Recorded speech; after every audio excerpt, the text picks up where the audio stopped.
Welcome to the Hux Legacy Show with Randy Hux, sharing inspiring stories of success from all walks of life. We could talk business and we could talk all that forever, and I don't think we ever come to a solution because to me, there's so much corruption. It's so thick and deep. I think we're in a classic good versus evil battle that has been described biblically. Maybe we've been going through this forever, right? I mean, but it seems like it's extraordinary at this moment in time, and so that's something that I really want to ask you about. Like, what role does spirituality play in your life, Rusty? How's it played in your family, and you know, what's that legacy that you've left? You feel like you're leaving for your kids? Well, I would tell you that my mother was a very religious person. And, we were raised Catholic, and every first Friday of the month we would go do novenas and wear the crosses and whatever. And matter of fact, I told you we just celebrated our 55th wedding anniversary. Every year we go back to the church we were married in Morgan City, and I laugh with my wife and tell her, "Remember, you said for better or for worse, and the worst is coming." Uh, but it's just if you don't believe in a higher being, and I'm not pushing any faith, I'm not pushing Catholics, Protestants, or anything else. I mean, you can be Jewish or Muslim, don't make me any difference. But if you believe that you are the top of the line of the food chain, then I think you have a problem. Because I think one of the things that keep you honest is what my daughter told me the day she got married. She says, "I'm giving up your name today, but I always wanted to be sure I never embarrassed your name." And that's such a true statement that I had a friend who I worked with who had a plaque on his desk that said, "My daddy gave me the most valuable thing he had, and that was his name, and I have to make sure I don't destroy it." Okay, and I mean, uh, and I'll just give you an example. I mentioned the name Manson, and the first thing pops in your mind is Charlie Manson. Okay, and I mean, those are the things that Yeah, hit people, yeah. and Well, versus yeah, versus like if you went to Texas City and mentioned the name Doyle, everybody in that town's going to genuflect because they're such great people, and the whole yeah. family from the top to the bottom. So I think religion plays a big part. I don't think you have to be the most religious person in the world, but you gotta believe in God. And I'll tell you, every night I say it's particularly at my age now. I say a little prayer before I go to sleep every night because I ain't guaranteed I'm gonna wake up in the morning, and I want to make sure I Without balanced the ledgers when I went to sleep. That I yeah, wasn't I yeah, wasn't in a big problem of not being on the right page with God and whatever. So I think that's very, very important, and we have to remember what we can do and what we can't do, and we're limited of what we can do. And in the worst times in my life, you know I have I have prayed to God, and one thing I learned from being in the service, I never met an atheist in a foxhole. Okay, I yeah, mean, uh, yeah. somebody starts shooting at you, that'll make you holy real quick. Okay. Yeah. It's funny that you mention that because my daughter right now, as we're doing this podcast, is she just reported to Fort Polk. She's also in the Army Reserves, and she's got 2 weeks of duty over there. But the other thing I wanted to kind of hear you elaborate on is about your beautiful wife, Brenda, I That's believe her correct. name is, and I would like for the people listening to know how what do you think is the single most important decision you make in your life? Because to me, the single most important decision any of us could make in our life is who we marry. Period. That's the most important thing. And if you don't get that right, everything else can fall apart really quickly. But let's, you obviously made that right decision for yourself. You've been married 55 years, which is just incredible, almost unheard of. I won't see 55 years with my current wife. I made poor decisions along the path in that regard. But I'm very, very happily married now, and we work hard on leaving a legacy for our blended family.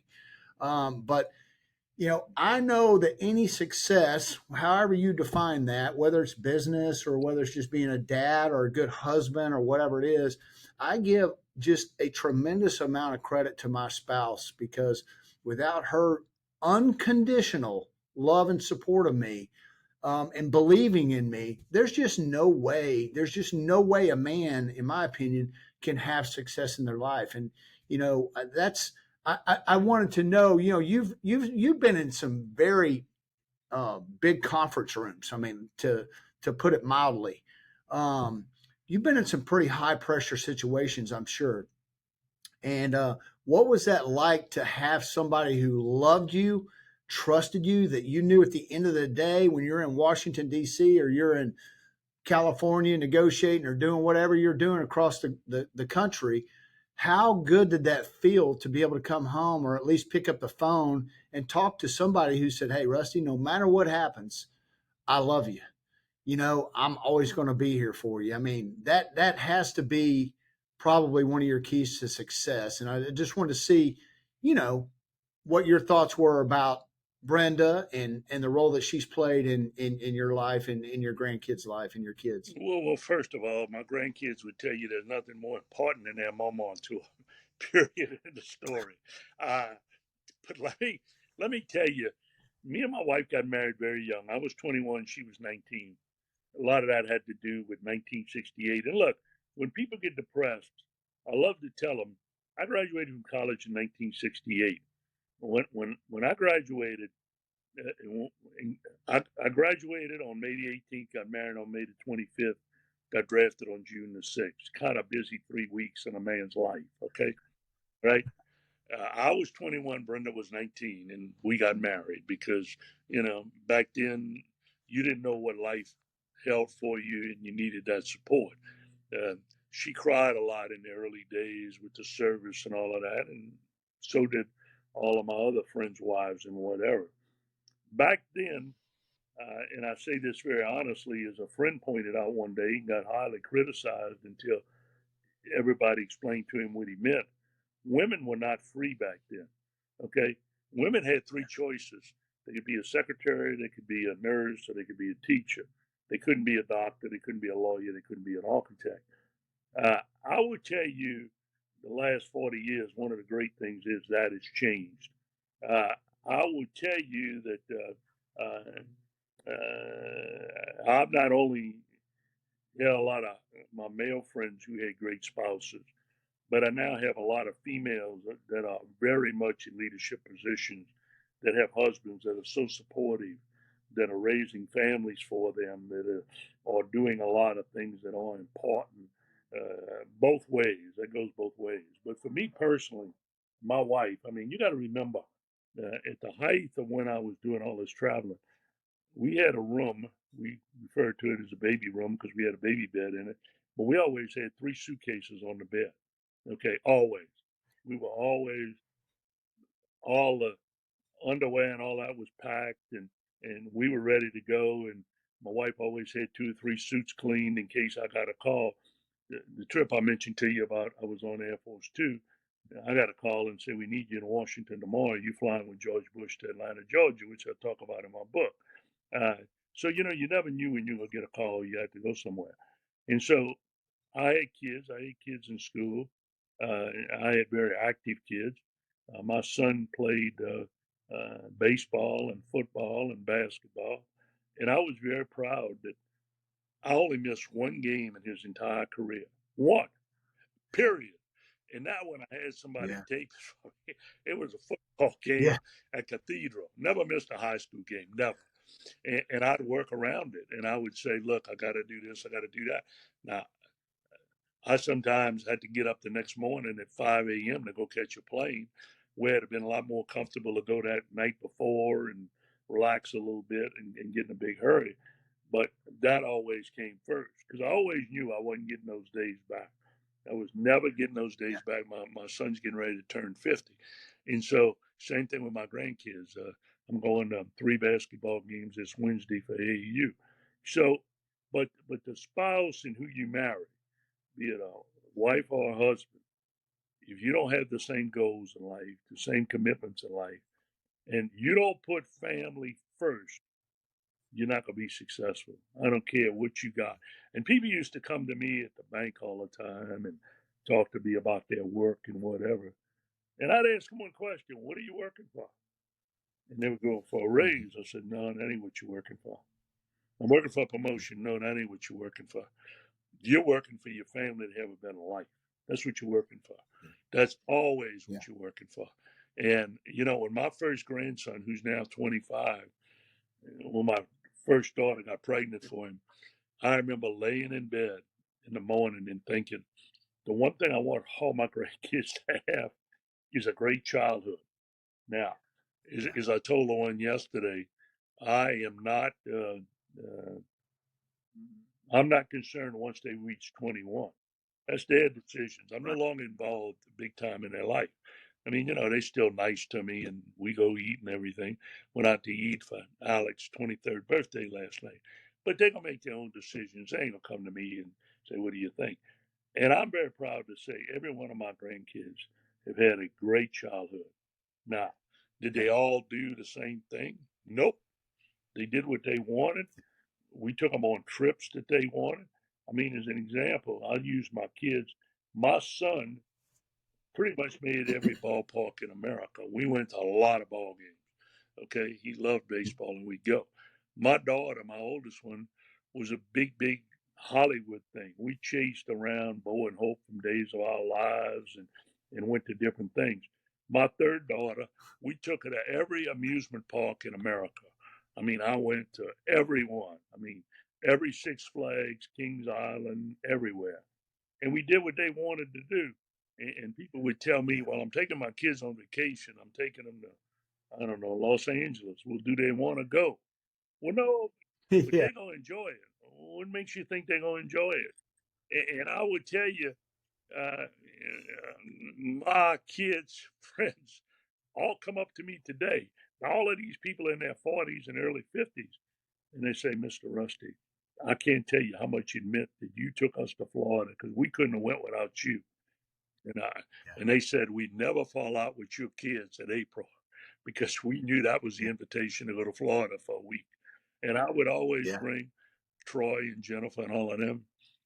They'd bring 5 or 6 friends.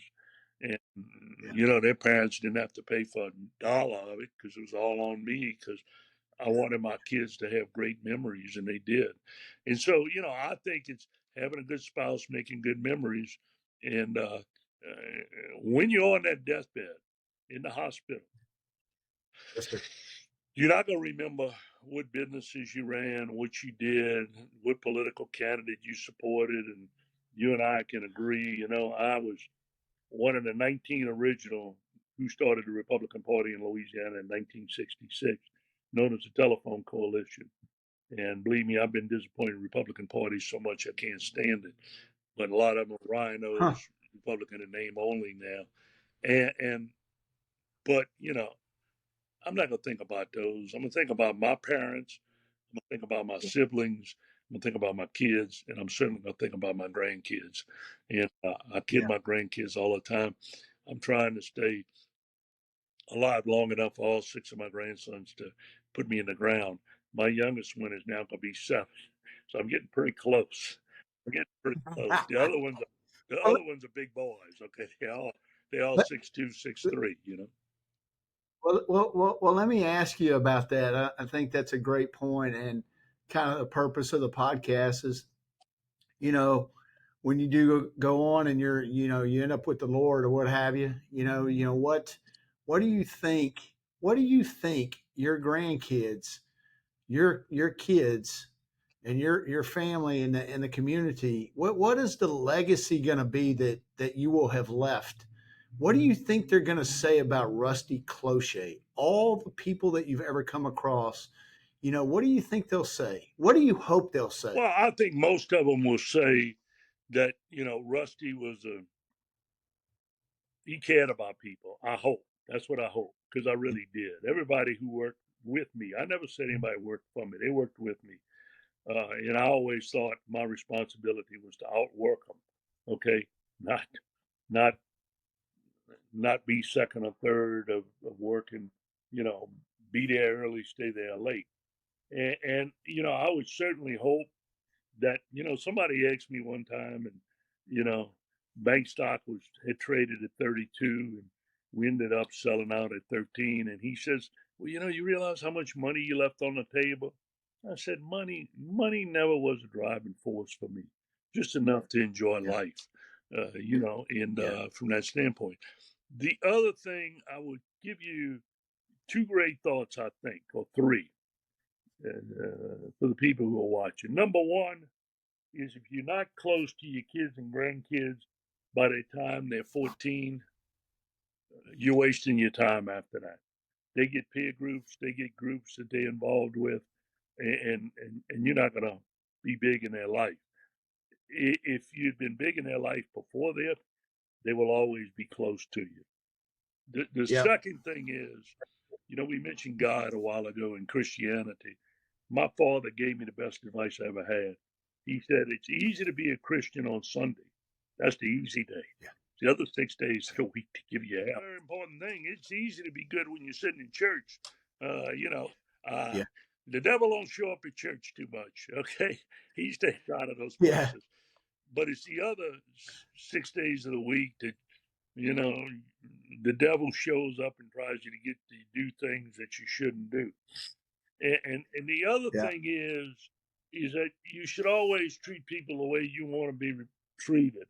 Uh, the greatest compliment I was ever paid was by a friend of mine from North Lafayette when I was elected chairman of the chamber here in Lafayette in 1992.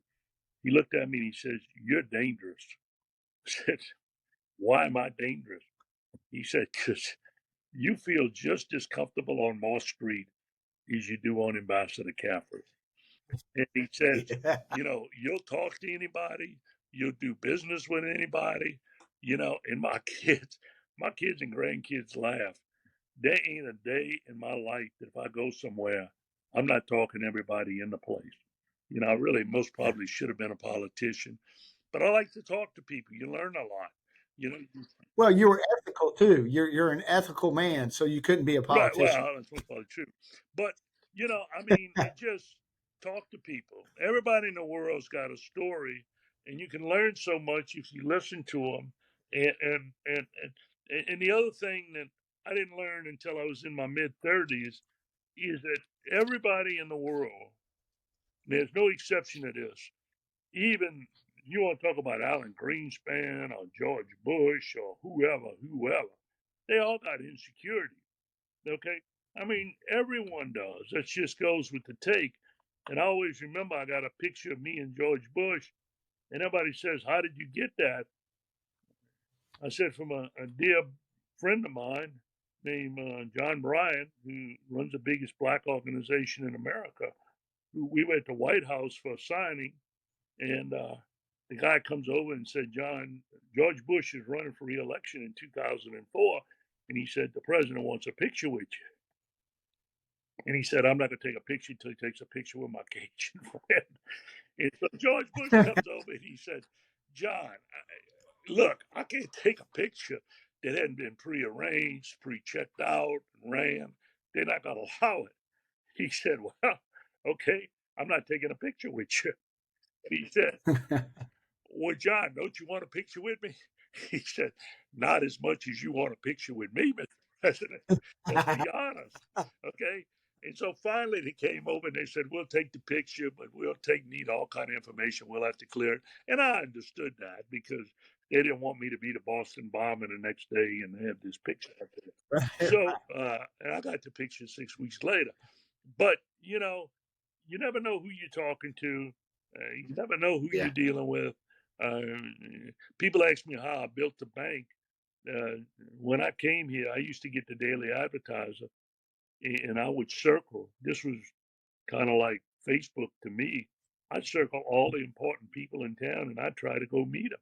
I tried to go know them. Really? And the toughest one was a guy at the time by the name of Alfred Lamson. and we ended up being the best of friends. But the only way I could get to know Alfred Lamson is I went to a UL girls softball game and sat behind for the girls softball. And back then there wasn't a lot of people going, and me and Alfred became friends. But you know, when people would go around town, they'd say, "You know who that new guy is with MidSouth Bank?" "Oh yeah, I met him. I know who he is because I made a point to go meet him." Okay, and I Yeah. went out of my way because you got to go introduce yourself to people and you got to go talk to people. And if you don't have the ability to sell yourself, and I love to tell seniors in high school and college this. Okay, you're a natural born salesman. And people say, "Oh, not Yeah. me. I can't sell. I can't sell." I say, "Look, let me give you an example. If you got a girlfriend, boyfriend, or you're getting married, you sold them on you. You had to make that sale." Yeah. But I said, the best sale you ever made is when you were a junior in high school. And we used to have 6 hour classes. So you in the 6th hour, and your friends came over and said, "Man, we going here tonight. We going to the movies, or we going here, we going there, we going whatever." And you went, "Oh crap, I got to go talk to my mommy into that." You, you went home with your Yeah. sales pitches, okay? And you told your Yeah. mama, "Well, I'll go do this tomorrow. I'll cut the grass. I'll wash the clothes. I'll take care of little brother. I'll do whatever I got to do so I can go tonight." And you'll work it to death. And if you can get a yes from one of them, if your daddy's home first, because it's always easy to get it out of the daddy. If the daddy's home first and he says yes, you're out the door. And Yeah. the next day when your mama says, "Who gave you permission to go?" You throw him right under the bus. Say, "I asked him. He Right. said it was okay." Now 90% of the time he say, "Go check with your mama." But everybody's got the ability to sell, and all it is talking to people and finding out what they're interested in and what they're not interested in, and don't make assumptions about people. There's a great book called The Millionaire Next Door. I'm sure you read it, Yeah. which points out Yeah. you don't know who's got what, and I know you know that from Oh, your business. We used to see it all the absolutely. time in the bank. Somebody walk in and look dirt poor, and then they say, "I want to deposit $100,000," and you go, "Oh, what?" I mean, you Sure. just don't know. Appearances are very much different from reality. Absolutely. Yeah. No, Rusty, the thing is, man, I listen to you and it is, it's almost unbelievable because I mean, the listeners don't know this, but I literally met you face to face about 3 or 4 That's months correct. ago. But I here's how I knew Rusty Cloutier. And I never told you this story, but here's how I knew you was back in, I think it was 2007 or 8ish. There was a luncheon that you spoke at, and I actually went through the line with you to get serve ourselves. You know, it was a buffet style lunch, and so there were some realtors there, some home builders, and they're talking about I don't remember what it was. You know, the economy, all the stuff that was going on in 2007, 2008. And you were going to speak on it, and I watched you interact with other people, and I sat down with whoever I was with at that time. I really don't even remember, and I said, "Who is that guy?" Because I knew you were something special because when you walk into a room, your presence just not intentionally, not arrogantly, not egotistically. You just have the ability to connect with people that is extraordinary, really, quite honestly. And very few people really have that ability to walk into a room and have an impact on people. And no matter what color, what size, what they do, it doesn't matter. It's irrelevant because people are people, right? I mean, they all people Right. matter. It doesn't matter how much money you have or don't have. That is not, to me, has never ever been a sign of success. Heck, I left I think you may know this. I told you a story where I was in the biotech industry for about 15 years. And I had an opportunity to go coach college baseball, and that had always been my dream. And I was like, heck yeah, I'll do that. I walked away from 25,000 shares of stock options that I had earned through performance. And I said, heck, at the time I was like, well, they're not worth much right now, but if we ever sell this company, they will be. And my former wife was like, are you sure you want to do this? I said, well, you only get one or two opportunities in a lifetime, and I'm not getting any younger. And if I don't do it now, I may never do it. And so I said, to me, it's worth the risk because I'm still, relatively young. And if something happens, I can get back into the industry, or, I can always figure out something else to do. So like you, money was important to me, but it's just a tool for me to be able to enjoy my life, to take my kids and do things for them that most people can't do. And I enjoy the fact that I can do that. I enjoy being able to provide for others. I enjoy being able to help others without others knowing that I'm helping them. So the money stuff, I think we get lost in our lives.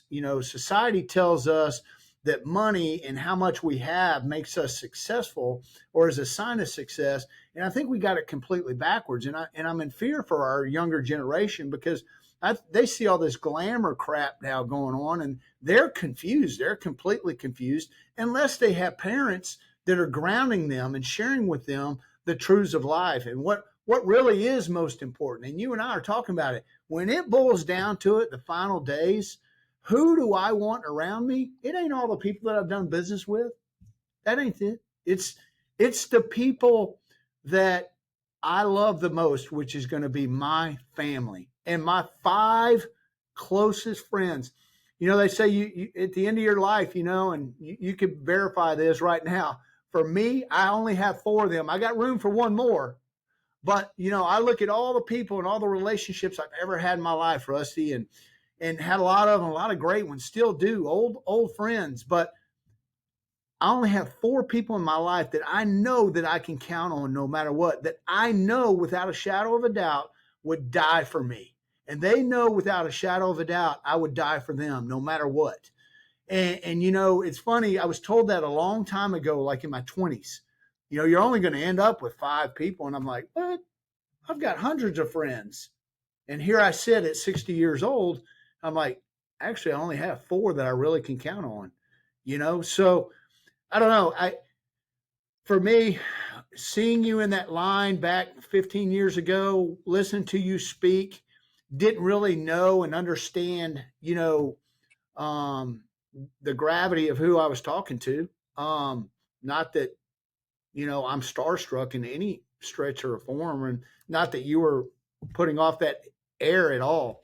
But, let's face it, you've done a lot of things that a lot of people would love to do. You've met a lot of people that I'd love to meet, and love to do business with. So, and I respect the fact too, and I'll say this and I'll let you talk, but I love what you just said about, and it makes me think about my business because I'm always trying to figure out how can I help other people. This industry is so confusing.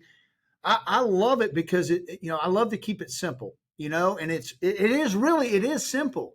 I'm not, I don't need to financial jargon you to death. It's irrelevant. Let's make this really simple because I do this every day. But so I have a social media presence. I have a great director of operations in Mandy Kitty. She's unbelievable at what she does. And it's great what she's doing. But, the belly to belly, the chest to chest that you talk about, just going and dropping off a business card and introducing myself, I should probably take that out of your playbook and just go meet people and just, I'm not trying to sell them or anything. I'm just here I'm available if you need me, and I think that's a really good message to send for anybody. Knock on doors, go meet people, It's great, Rusty. Man, I can't tell you how much I enjoyed this, and I appreciate it. I'm so glad that, and I'll show the book again, I'm so glad that my client brought this book into me amongst a bunch of other books, and I picked it out, and I read through it, and I said, I want to see if Rusty Cloutier would be available just to meet. I'd love to meet the guy. And I'm glad we made that introduction, man. I feel like I've known you for a long time, and I appreciate you taking some time today to visit with us. It's been a lot of fun for me, and it's, I hope that we get to meet, personally and go to lunch, and you could probably help me out a lot in my business, just teaching me how to do business the right way in some cases, Appreciate you very much.